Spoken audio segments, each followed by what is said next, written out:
got my current job because I was an executive at another company for the founder of the company that I work for now. So it's very relationship based. So going back to like your network ultimately can end up being a big part of how you get jobs. I spent a lot of time the last few years building a big network of people. And I think ultimately that always helps. My advice to those of you, because again, I don't operate today as a software engineer. I do lightly code for my company. I should stop saying that. I do small things. My title is not that of a software engineer.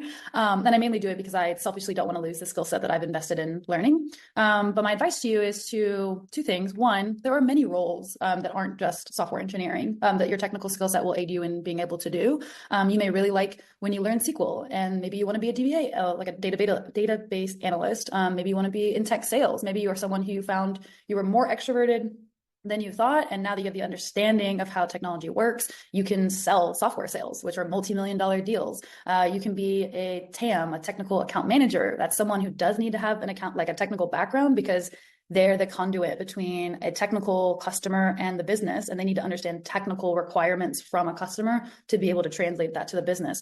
So you're doing probably the most technical job in that of what is tech, but it doesn't need to be software engineering. There are a lot of different paths that you can experience or explore. A lot of people that I talked to after the bootcamp that I went through, because I had been a product manager, they really wanted to explore being a product manager and like understanding how they could use their background.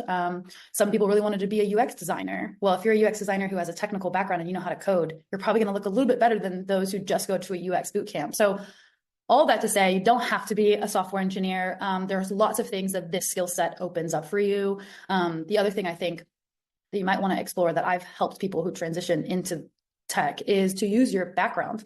I've had friends who used to be nurses who now work as software engineers or UX designers for medical software, because even though they were new in tech, they weren't new to the programs that they saw as nurses or as like phlebotomists. I've had friends who were mechanics who went through this program and now they work for software that people would see at like AutoZone. So just think about your past jobs that you've had. Like even if you were a server, you probably could maybe think about working on software that you would typically see like when you were serving, like a POS. So think of ways that you can not look as junior maybe going into these interviews because you have a whole professional background doing something else that maybe you kind of liked, but it gives you a shoe in.